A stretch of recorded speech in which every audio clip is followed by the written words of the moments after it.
আসসালামু আলাইকুম। আমরা এখন আছি সিলেটে, আর আজকে আমরা চলে যাচ্ছি রাতারগুলে। আমাদের আজকের আনন্দে আপনারাও থাকবেন আমাদের সাথে। কয়েকদিন ধরেই বেশ গরম, আজকেও অনেক গরম, এই জন্য একদম সকালবেলা বের না হয়ে একটু বিকেল দিকেই আমরা বের হয়ে গেলাম। আর এই যে আমাদের পুরো টিম, আমরা সবাই মিলে আজকে যাচ্ছি রাতারগুলের উদ্দেশ্যে। আমরা এখন রাতারগুলের পথে এটা বসছি।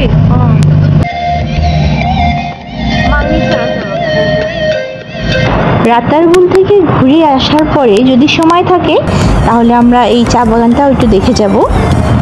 এই চা বাগানে আমরা আগেও একবার এসেছিলাম। এটা অনেক পুরানো একটা চা বাগান, 200 বছরের পুরনো। আর এই চা বাগানের গাছগুলো অনেক পুরনো। আর এইখানে অনেক যুদ্ধের সময় অনেক ঘটনাও ঘটেছে।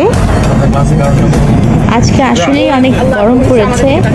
মহিষগুলো সব পানির মধ্যে গলা পর্যন্ত ডুবে বসে আছে, গরমে পানির মধ্যে ডুবে আছে। কাছাকাছি চলে এসেছি, আর বেশিক্ষণ লাগবে না যেতে। আমরা এই নৌকাটা নিচ্ছি। নৌকার ভাড়া 700 টাকা, তবে এখানে আসলে অবশ্যই একটু দামাদামি করে নিতে হবে। আমাদের রাতারগুল যাত্রা শুরু হয়ে গেছে। আমরা এখন সোয়াম ফরেস্টের দিকে যাচ্ছি।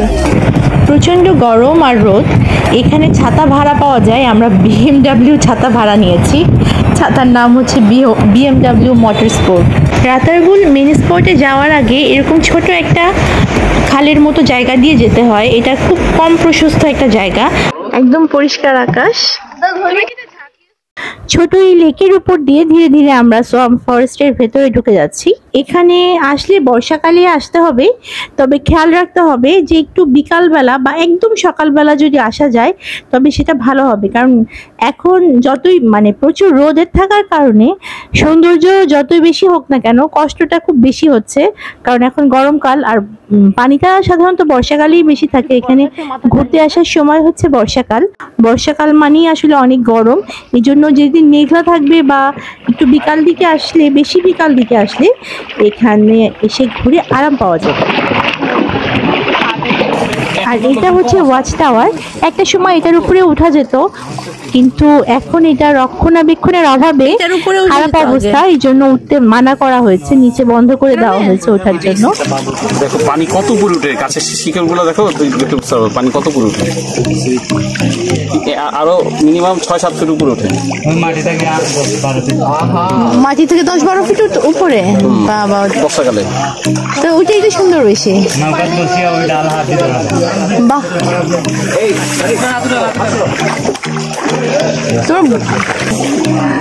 সুন্দর। যদিও অনেক গরম ছিল, কিন্তু রাতারগুলের এই সৌন্দর্যর আসলে কোনো কিছুর সাথেই তুলনা করা যায় না। এত ভালো লাগছিল এখান থেকে নৌকা নিয়ে ঘুরতে।